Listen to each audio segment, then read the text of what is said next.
It's time once again for the Maple Grove City Report. I'm Dave Kaiser from Northwest Community Television. Thanks for joining us. In the next half-hour, update of what's new in Maple Grove and a look back at the most recent council meeting. Stay with us. It's time again for the Maple Grove City Report.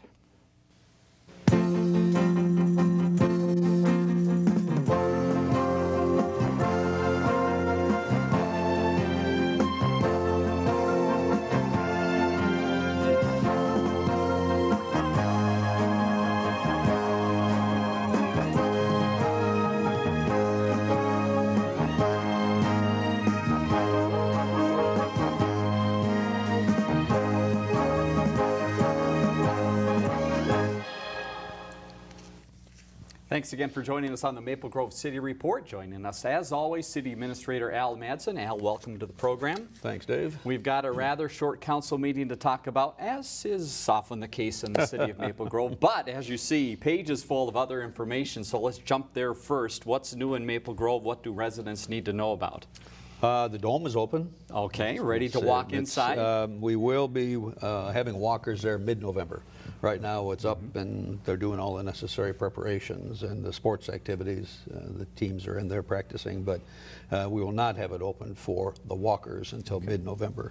And for people that are maybe new to town or haven't used it in the past, what is the process? If I want to go there to walk, do I need to reserve a time, look at a schedule, bring lots of money? What's the case? Just go over there to walk. Well, there you go. You know, it's much nicer to, I think we keep it about 50 degrees in there, so it's much nicer to walk in 50 degrees than it is when it's 10, 20 below outside, so it's very, very And nice. is it available for rental as well? I know, again, a lot of the teams use it in the area on a regular basis, but if someone decided, hey, I want to play Al Madsen in a soccer game, could I rent it and see you play soccer? We could work something out. Okay. Oh, yeah, so you want to see me play soccer. Wow, that would be quite a performance. Why yes. not? But it is available for rental, and I take it through the community center and Park and Rec handles all of that. Yes, that's correct, right. We're going to be flooding the rinks if the weather... Oh, my goodness. And with the way the weather has been, it's hard to believe, but November 13th we'll flood the rinks, assuming, you know, that the weather will be good. So, okay. Cafe Zubaz is a new cafe that'll be coming into the Arbor Lakes area. It'll be in the fountains. It'll be occupying space right where Sears at one time had a store there. Cafe Zubaz has several locations in a variety of other states. Has one location in Woodbury. They're soup, sandwich, that type of a casual sit-down type of restaurant. Very nice. They should be, right now they've submitted plans for us on the design of the exterior, so we're reviewing that. My assumption is that I would think sometime in December, they should be able to get things going there. So, but pretty much into the existing space of the building, just remodeling, obviously, to turn it from a Sears outlet into a food place. Okay. That's it, exactly right. I want to congratulate Ginny Nyland, who is in our Community Development Department. Ginny is retiring November 24th. She's been with us 24 years. 22 years in our Community Development Department, and in the first 2 years of her career, she was in our assessing department. So I want to congratulate Ginny and Jim. Ginny's just done a wonderful job for us over the years, and so here's another dedicated public servant that is going to be retiring. So I want to thank Ginny for and might have helped you in the early days on a few projects, I would guess, right? No doubt about that. Yes, she did. Might know a little bit about the gravel mining area and the shops and Main Street. Oh, yes. Yeah. Ginny, and she also knows about our affordable housing because she's been a strong part of that. So. All right. Well, best of luck to her. We sure will. The couple of other things here. 87% of commercial and industrial property should see a tax decrease. Decrease. You want to see, decrease, you said, okay. Yes. Emphasize the word decrease. In 2016, and about 42% of residential should see a tax decrease. All right. The obvious question is why? What's happened? Well, I would say one thing is because we maintain a very strong control on our local budget, and I think the county and the other taxing jurisdictions have done the same thing. In addition, we've had some very significant residential in 2015, 14 and 15, with the variety of, like the Sky at Arbor Lake, Silver Creek on Main, and a variety of other commercial industrial projects. So Right. that's helped. It's helped with the tax base. So we're Very very good happy with news, that. sure. You bet. The Central Park Playground is open. It opened, I believe it was last Sunday. And based on what I was told, there were about 1,000 people there. Oh, and my. the kids were I having believe the it. time of their life. And so that's just going to be a wonderful attraction to the Central Park. And then, you know, the Frozen Trail will be implemented this year, and so people can ice skate. And what's the timing on that? Is that close to when you're flooding the other rinks Right, in town? right. Okay. Correct. And you say Now, playground. That's refrigerated, Yes. so that helps. And they can rent skates at the building there that's in the Central Park. Right. So a must-see this late fall into Oh, yes, winter season. very, But when very you say much. playground, when I think of a playground, I think of a teeter-totter and a swing. All right, there's a few more things there. Tell us about some of the key features, because if people haven't seen it yet or seen some of the video on Channel 12, it's amazing. Well, it is, and it's more than just, you know, the teeter-totter and swings. I mean, it's a lot of different playground styles. The big thing is the splash pad. That's going to be just a huge, huge hit. When we did our ribbon cutting of the Central Park, it was kind of a cool day, but the splash pad was going. Kids are in there. They didn't care if it was a cool Oh, day no. or not. To. So, No. But there's a wide range of tunnels and swings and just a whole wide range of playground. And so it's going to be really, really a cool thing. And age-wise, is there a target age? I don't know if that has been talked about as 74. the playground. Okay, 74 is welcome to attend. All right, right. just be careful on some of the climbing Oh, yes, things. yeah. And I No. would guess accessibility-wise, it's very accessible, so everyone Very. can use it. Very accessible, you bet it. And age-wise, if you have some small, little, you know, 2, 3-year-olds or something like that, of course we want the parents to be there to help monitor. But no, there's no age limit. So Right. if I have a weak moment and decide I want to go over there and go on I the want some playground, pictures so- when that happens, please, all Yeah, right? true, yes. So, a few other things here. The Village of Arbor Lakes, that's the Kelly Dorn project that is proposed at the large 40-acre site that's on the northeast corner Right. of Hemlock and Elm Creek Boulevard. He submitted his development stage plan, so we're in the process of looking at that. At the moment, it is scheduled to go to the Planning Commission on November 30. So, but there's still a number of issues that do need to be resolved, but we'll work through those. But as far as what we've talked about in past shows, the concept is the same as far as what will be included in there. I believe, again, hotels, some housing, restaurant opportunities are going to be there, and some Right. office space as well, correct? That's somewhat the mix? That's about it. Their plan right now calls for, there will be 4 large apartment buildings at the north end Right. with the clubhouse. These are luxury apartments. And then the south end is devoted to commercial and the office and Okay. restaurants and things like Okay. that. But his first phase will call for developing 1 apartment unit at the north end with the clubhouse, because Okay. that was one of the requirements by the council when they approved the concept plan, is that the clubhouse has to be in that first phase. Okay. And so then, you know, as he works up the deals for the south end, then he'll start working on for some of those businesses in there. So Okay. it appears that at the moment it'll be 1 hotel. Certainly could be a second one down the road, but there'll be 1 hotel and several restaurants, and 2 restaurants, I think, and also an office building or an office/retail building, and a few other things. And so right now, as I say, he's going to be just focusing on that first apartment building at the north end. Okay. I doubt seriously if anything will start this year, Sure. because we're in November.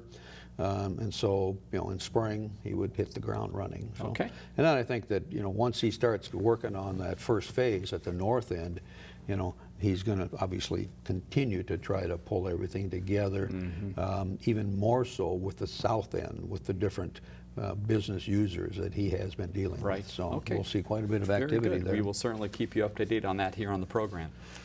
Just a note, Representative Smith will be at the November 16 meeting, and Representative Pepin will be at the January meeting, and both of them will give us an update on what's anticipated in the coming legislative session. Okay. Just, let me see if we got a few other things here. Retirement festivities that I had, I'm deeply appreciative. It was a lot of fun, and I really appreciate the accolades and the awards that I received. And I'm uncomfortable with that, as you know, because I'm the kind of guy that I like to be in the background getting things done. And so we have a wonderful team with the city, and so it's more than just one person. You know, you can have a good council, you can have a good city administrator, but if you don't have good, solid support staff, life is difficult. Right. So, but I appreciate everything that was done and put together.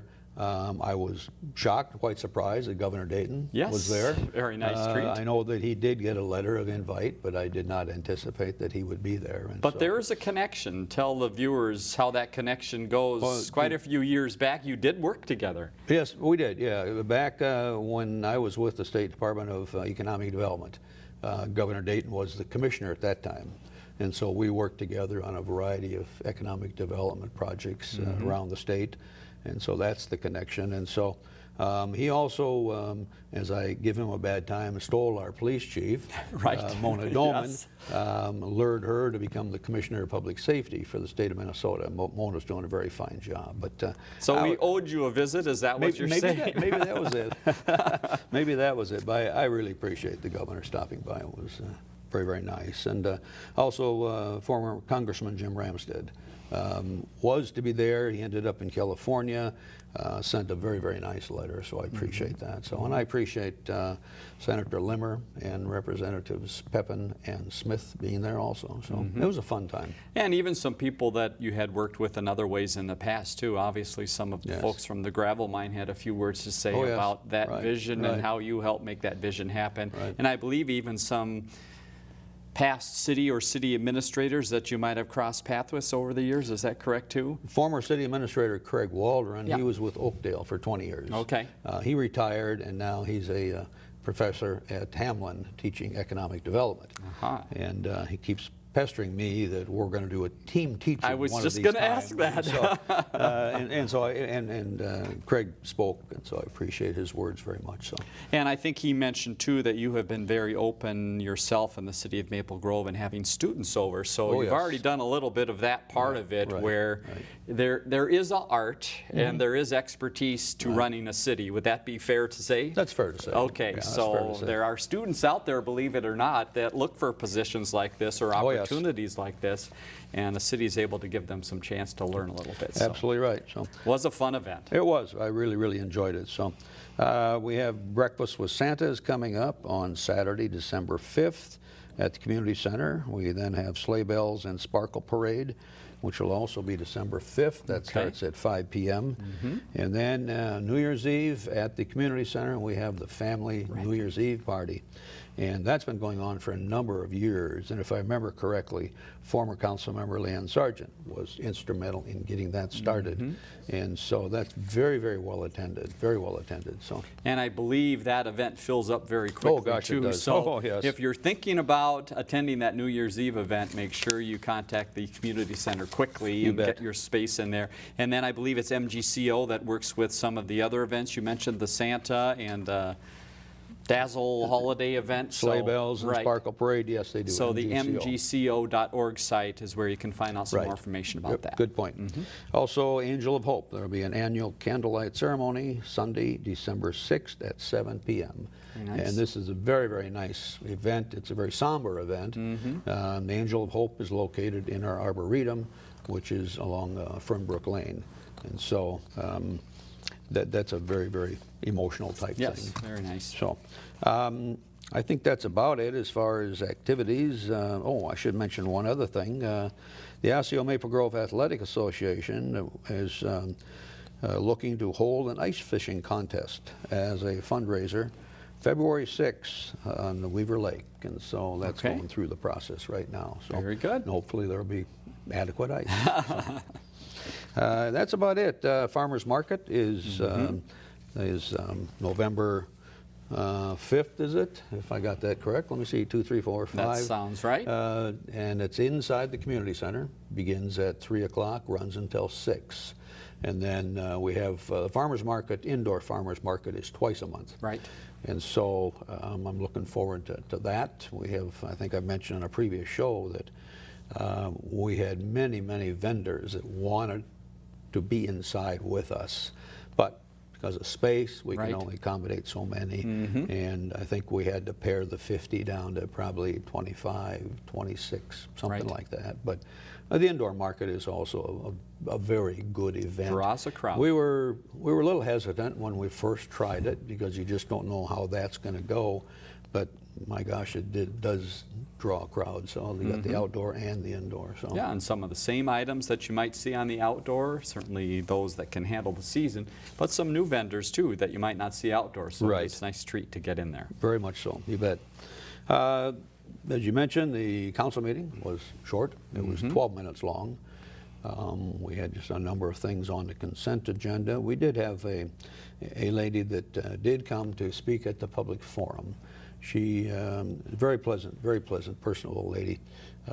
She is with the 4-H, and she wanted to talk about the reflector vests. We used to give those out, and then when people would come back and sign in and everything, the vests would come back in terrible shape. And so our engineering department thought maybe it's best to charge for those vests. And so the plan was to charge $6 per vest. And the thought was if they're paying for it, they're going to take better care of it, and then they can keep it at the house, hang it up in a closet. The lady from 4-H did make a valid comment about even though it's $6 a vest, depending on how many volunteers you have, it can get a little costly. Excuse me. And in their case, she said they only had $100 in the bank, and so Right. $6 a vest could be eaten up quickly. And so the council said that give an option. People can either buy the vest if they want, or we would provide it, excuse me, and they have to bring it back. Okay. So it's an option. And these are volunteers that I take it again help out with the city, so they're not just wearing the vests around town, but these would be opportunities when a group like the 4-H would say, we'd like to help out the city, and you feel that it's very important from a safety standpoint that they have something on. So that would be the occurrence here. If a group wants to volunteer, then this starts to come into play. Absolutely, because it is a safety factor. There's no doubt about that. And so, we not only have the 4-H, but you got the Boy Scouts, Girl Scouts. We have other organizations that may, because of the nature of their organization, may want to do a special community project or something. They can go out on roadsides and they can pick up the litter and stuff like that. Okay. But with the amount of traffic that's on our roads, and I will say that there are some drivers that really do not pay attention if there's someone along the roadside cleaning up, and so clearly the vests play a very, very important role. And so we'll provide an option if someone wants to. We give it to them. Or they can buy it and then they can hang it up in a closet. If we give it to them, we want them to bring it back in decent shape. Sure. Maybe they wash it before they bring it back to us.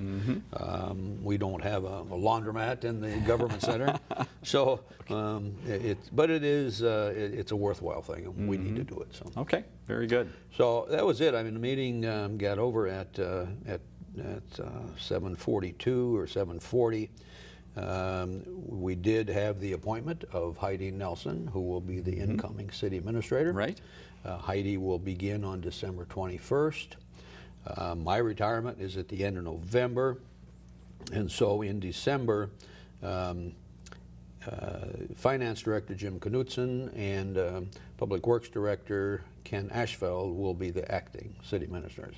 And then Heidi will start her service on December 21st. Okay, So very good. she's been with the city of Wayzata As I mentioned to you earlier, she's coming in at a great opportunity because, well, we're not only a wonderful city to be in, but by the time she starts, I think we will have finalized all 3 of the union contracts. The 2016 budget is complete. We do not have any litigation issues. I mean, so she'll be able to come in and I think really have not a heavy load on her plate, which will allow her to get to know the community and the people. And so it'll be a nice opportunity, a nice smooth opportunity for Heidi. So.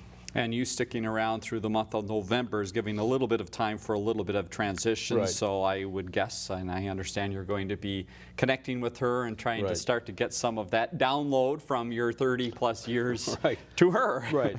Heidi and I will be meeting, and yes, the reason for me hanging around for another 30 days at the request of the mayor and the council was to make sure we do have a smooth transition. Right. Because if I did leave, we'd have to have an acting city administrator for almost a couple of months, and that's not good. It's nice to have a better transition, and so Heidi will do fine. She's very smart, she's very personable, very likable, and so I think she'll do well. Excellent. So, well, welcome to her, and hopefully we can have her in this chair someday to talk a little bit to her about she will. what's going on in the city. I'll have one more show Oh, left, we're not going to let so. you get away. So in the final minute or 2 we have here, we talked a little bit over the past times we've been together, a little bit about your progression through the city. And I wanted to talk for a minute about, all right, all the development has happened and the city really caught on and got steam. How has it shifted for you as a city administrator then, once you do get a lot of development? And I know there's still some happening, but is development still the key focus for you, or has that shifted in the past 3 to 5 years? And where does it shift in a city when you start saying, okay, we don't have quite as much to develop as we used to have? Well, that's a good question. My workload is more administration now, more dealing with the elected officials, more dealing with residents issues, business issues. Economic development is still on my plate, but it's not as big of an item on my plate as it was. And so a lot of the economic development stuff is also handled by Dick Edwards and Peter Vickerman in our community development department. So my heavy involvement in economic development in previous years is now that workload's kind of shifted over to community development. But I still get involved in some of the stuff, projects like Village at Arbor Lakes and, some of the other larger projects. But most of my time is consumed in administrative stuff, which is probably one of the most difficult transitions for me. Sure, I can imagine. Because in my previous life, I enjoyed being out with the businesses and working with them and visiting all the businesses, working on a variety of economic development projects, working with developers and contractors and so on. And so I've found that I'm held more hostage to my office, and it was a lot more fun being out. But we still have a number of economic development projects that are underway. The city still has is that the northwest quadrant of the city that's still open. We still have several areas in the southwest quadrant that are available. And then we have the gravel mining area. That's obviously that's not something that's going to be depleted in the next few years, but that's a long-term plan for the city. And I think the plan that we've laid out, it's called the AUAR, Alternative Urban Area Wide Review. We've laid out a plan for the gravel mining area that talks about residential, talks about commercial, talks about office, industrial, talks about open spaces. Central Park is certainly one of them. So I think the plan that's been laid out for the gravel mining area is a strong long-term plan. So a lot of opportunities left in town. Right, and speaking about that and speaking about the development that has happened, I think it's interesting as I look at it, and I would guess for the viewers too, who gets involved in the thought process about development? I think when people look at it, they think, well, the city must have dreamed that up in some conference room somewhere and decided that's the plan. But let's talk just for a second about those you've had to work with, because I would guess obviously there's the property owners, there's the developers, there's the Met Council and some of those layers of government that get involved. Explain that a little bit. Is Is it an easy process to No. develop or not? And why, No, one way or the other? Well, we try to make it easy for the developers to get through our system. We have a reputation of being firm, but we have a reputation of being fair. And so we try, time is money. And so Right. you try to move a developer through the system as quickly as possible, but it involves the landowner, the developers, engineering, community development, police, and fire. And it involves a wide range of departments, from the city. We have a comprehensive land use plan for the gravel mining area, and we have another one for the rest of the city, and we try to follow that land use plan as best as possible. We work with the developers. Yes, the Met Council gets involved. We're very fortunate that we no longer have to worry about what's called a MUSA line. That was a municipal urban service area. It was a magical line. The Met Council established and said, no, you can't do any development beyond this. And that line was where? Well, it depended. It was in various parts of the city. Right. And it was frustrating to us because we felt that it really said that you shouldn't be implementing sewer, water, storm sewer, things like that. Right. We felt that we had better control of that than an agency in St. Paul did. But we have a very strong, positive working relationship with the Met Council. It can be a little frustrating at times. Sure. I think I've heard that a time or two over the years. Yes. But we no longer have that MUSA line to contend with. So us as the city can determine where we want to extend the infrastructure, and depending on the project. So if it's a project that has tremendous benefit to the city, whether it's residential or commercial or industrial, we have the ability to run the infrastructure to help accommodate that development. So. Let's talk a little in a bigger picture as far as the timing. So we see what's happening to the gravel mining today.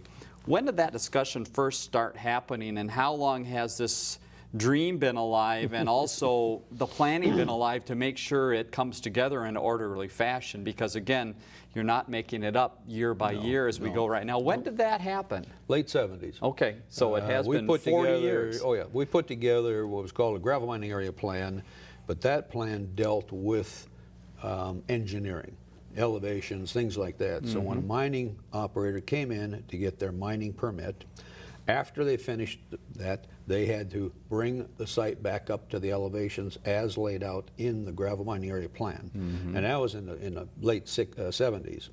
Then, we in the 80s, we started to lay out a land use plan for the gravel mining area.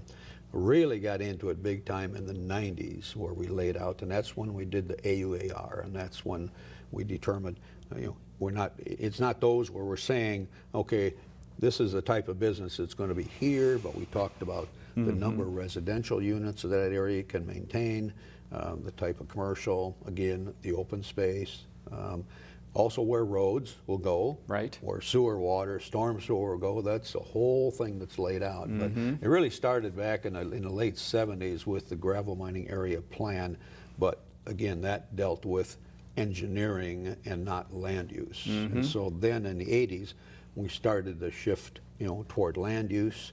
And then in the 90s, we really kicked it in gear with the AUAR and laying out that entire 2,000 acres. So. And there's plans that still obviously go on for many years to come that will hopefully come to truth as they go through. Yes, that's correct. All right, well, we're wrapping up on time here. Al, thanks again for stopping in today and for the update. Let's leave you with some information for upcoming meetings and contact information. Next meeting on Monday the 16th, 7:30 at the Government Center. Website on the top of the screen. We've mentioned quite a few things that you go there to look up information of what's going on in the city. And the EV response line, 533-1710. It's your last chance to call in with a question for Al. So if you'd like to do that, call the line, leave a message, and we will try to get that answered here on the show. For Al Madsen, I'm Dave Kaiser. Thanks for joining us on the Maple Grove City Report.